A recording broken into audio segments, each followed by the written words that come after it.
Hello, this is Marisa, and I'm here to discuss chapters 14 through 19 of The Spirit Catches You and You Fall Down. So, the first question I want to answer is share a favorite quote or passage from the book from the assigned chapters. Why did this quote or passage stand out? So, the first quote I want to start with is from Dr. Kleinman when he says, "If you can't see that your culture has its own set of interests, emotions, and biases, how can you expect to deal successfully with someone else's culture?"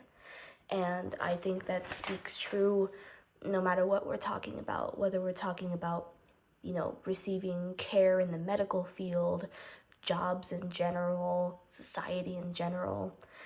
Most of us grow up obviously in our own cultures, but I think it's so important that we learn as much as we can about the cultures of the other people around us and even around the world that we don't know about, because at the end of the day we're all just trying to adjust to each other and communicate with each other, and we can't do that unless we know a little bit more about each other.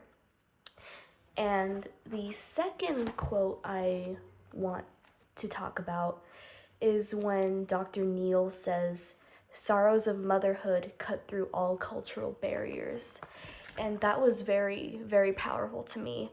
And it reminded me of how in class we've talked about that all of us are more similar than we are different. So at the end of the day, even though Peggy and Fua are very different people who come from very different cultures, they both know what it's like to have, in Peggy's case, a child sick with cancer, and in Fua's case, a child that's in a vegetative state. So they both know what it's like to have a child that's sick or just physically not at their best, and they're able to bond because of that. And I feel that all of us all over the world could find more people that we connect with on different topics, even if we speak different languages or come from different cultures. And I think that moment between Fua and Peggy showed just how much, what am I trying to say?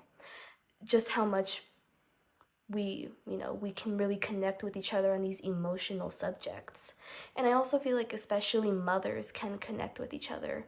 Not to say that fathers can't, but it always seems like mothers and their children have very deep bonds, because the child grows inside the mother, and that mothers have that shared experience and that same love for their children, so they're able to connect with each other on that very emotional level. And the last question I want to address is, how did these chapters make you feel, and what emotions did they evoke? So, I mean, there was just a lot going on for these last chapters. I definitely felt a lot of sadness, obviously. Doing some research after the book, I learned that Leah died in 2012 at the age of 30, which is, much longer than she was expected to live. She was only expected to live 6 months in her vegetative state, but she lived for much longer than that. But then, you kind of sit back and think, yes, she was alive. Her heart was beating. She was able to breathe and somewhat digest food and, still live with her family. But was she really living?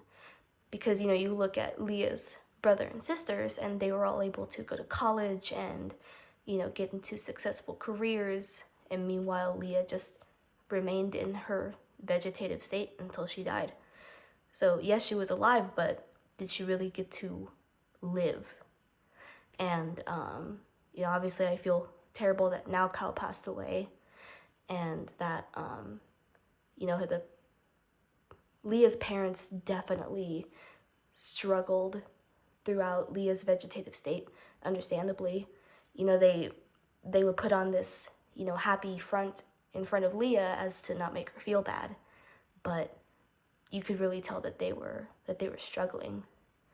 And it was very sad the rest of the chapters, but I also feel like the Lee's story and, stories of other families like them can help us as a country realize just how many different cultures of people that live inside our country, and how, in the medical field and in other fields of work, we can advance to accommodate for other cultures and to, at least try to break down some of the boundaries of communication, which ended up being the cause of Leah's condition.